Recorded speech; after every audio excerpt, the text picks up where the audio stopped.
This is a clip from the Red Cow Arcade podcast. I got the light gun bug. I think we both probably got the idea from the gaming historian to get into light guns. Yeah, first of all, like the satisfaction of firing that gun is still there for me. Yeah. And two, like the technology, that infrared white light thing is really kind of sophisticated. It's like it works super well. I rarely felt like, oh, come on, like I had to have shot him. Yeah, like if you miss, it feels like you missed. Yeah, yeah. And there's no sensor bar at the top of the TV or like, oh no, you got to put it below the TV, or there's nothing like that. It's like you're firing at a TV. All you need is a cursor on the screen. Yeah. No cursor, no sight. Yeah, super awesome. And so that inspired me to having seen the gaming historian video and being like, wow, there's a lot of light gun games. I bought 10 light gun games for the NES. And as soon as I did, Drunken Monk was like, how come you didn't just buy an EverDrive? Because he's like, how much did that cost you? I'm like, $150. He's like, that's the cost of an EverDrive. You could just have every game on your NES. Which I was like, you are totally right. But now I'll just have a lot more NES games. No, I think that's more fun. You got a bunch of relics. I do have an EverDrive, so I'm not going to do that. But but now I have to clean my NES because it's every time I want to change a game. Once I get the contacts just so, the game works fine forever. But whenever I want to change out a game, I got to find the clitoris and stuff. I bought the pins. You can buy the pins on eBay or Amazon, and I bought that. It's kind of hard to disassemble an NES, but once you do, it's easy to get that pin structure out because it just slides off, and then you slide the new one back in. It's pretty. I would recommend it because it was enough to make me think, should I get an analog mini NES thing?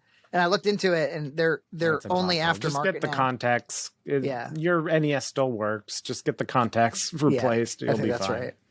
But I didn't play too many of them yet, but I've played Into the Earth, I think is what it was called. And it was like a 3D space shooter. It was pretty good. It's pretty fun. Very arcadey. They're all arcadey, you know. And then the one that I spent a lot of time on that I was like, this is so much more fun than Duck Hunt. Why is it that Duck Hunt is the only game anybody knows for the light gun? Like, how come this didn't? It's the Wii Sports effect. Like, you know, some people just bought a Wii and only had Wii Sports. I remember growing up, there was like your like uncle would buy an NES and all he would have is Duck Hunt or the dual cart with Mario Duck Hunt. And that's the only game he had because that's all he wanted and that's all he played. It makes sense, but it's just like everybody had a Zapper. And everybody had, you know, with exceptions like that, everybody had a few games. And it's just strange that nobody ever shopped for, like, really, like, and even in retro gaming YouTube, I haven't heard a lot of talk about, like, oh, grab these cool light gun games. They're really fun. But the one that I played a lot of was Sunsoft's Freedom Force. Yeah. And it's, you know, it's a rail. It scrolls left to right. Bad guys pop out of doors. You got to shoot them before they shoot you. You have ammo. There's power-ups that you can shoot at to get power-ups or to get health. Or if some of them are bad, you don't want to shoot them. And then there's hostages. You can't shoot the hostages. So all the makings of a nice, complex Zapper game, and it gets increasingly hard until you die. And you will, you know, but it also didn't feel, again, because the Zapper technology feels fair to me. It's not like the Power Glove or something.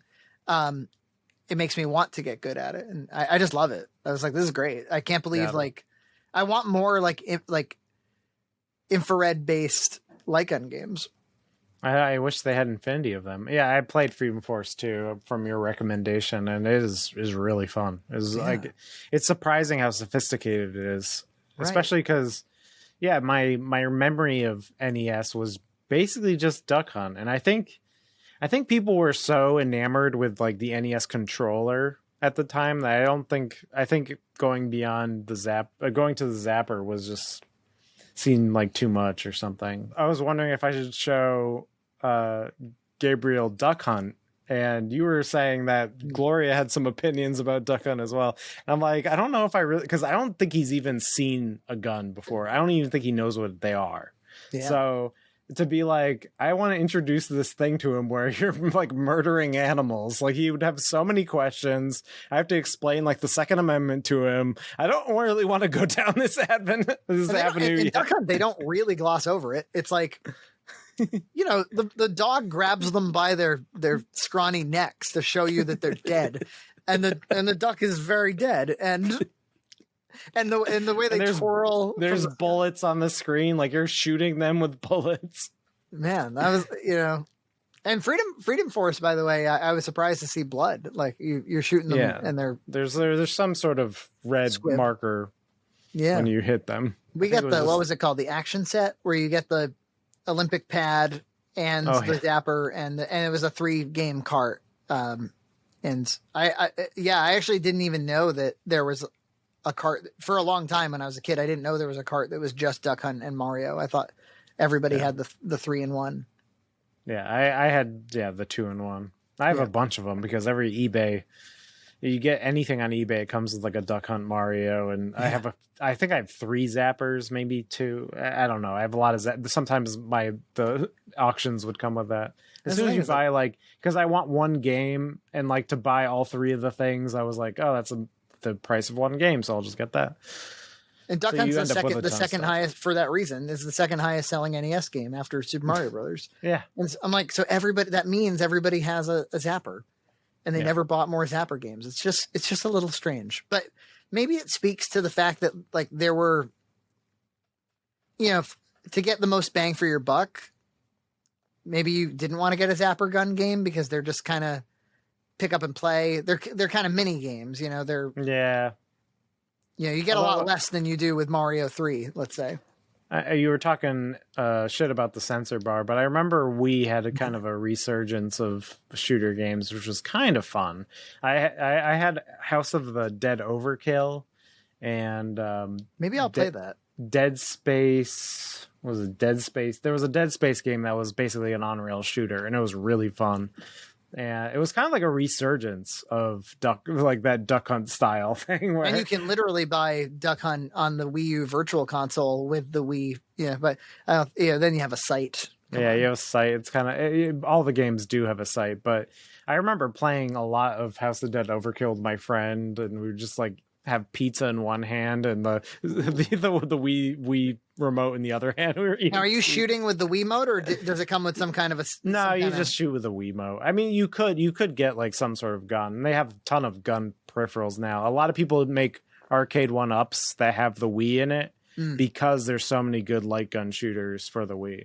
Yeah. So I've been playing a little bit more of my Wii lately. I forgot that I have a homebrew cracked Wii that has a hard drive on it filled with Wii games, and I can add more easily. Yeah. So get House of the Dead 2 and 3. Get House of the Dead Overkill. Get Dead Space, whatever it's called. Get it's like got one of those like Dead Space Overkill, or it's got one of those. And then what's the other one? There's a Resident Evil Raccoon City Cops or something. I don't know. There's funny all the generations of games, and like when we talked about our favorite consoles and like what generation of games means the most to you and stuff. There was a guy who named Chris who commented on our favorite consoles clip today, and so he said the PS2 is what he would have to pick for his favorite console, and that Silent Hill 2 and 3 or some of the games. So you mentioned that you're a Silent Hill fan. But then he goes on to mention a lot of games I recognize, but I'm like, I have not played nor would I play any of these. They're just like so outside of my world. It's like hearing about food that I've never eaten before. I'm like, I have no idea. He's like, oh yeah, PS2, Silent Hill 2 and 3. Like I already don't know what that is. Devil May Cry 1 and 3, Resident Evil 4, Hitman Trilogy, The Suffering Duology, Final Fantasy X, Wild Arms 3, Jak and Daxter, Ratchet and Clank, etc. I'm sure a lot of people know what a lot of that is, but I know what those are. I know what they are, and I know what the gameplay is like, but I've never played them. Yeah. That's all like is that all, like that's mostly 2000s, right? Yeah, that's all 2000s. Yeah, because you'd have college roommates that you'd watch play the games and stuff, and I that era I know very well. Yeah. But Silent Hill 2 is one of the best games ever made. Subscribe to Red Cow Entertainment on Patreon for full episodes every other week.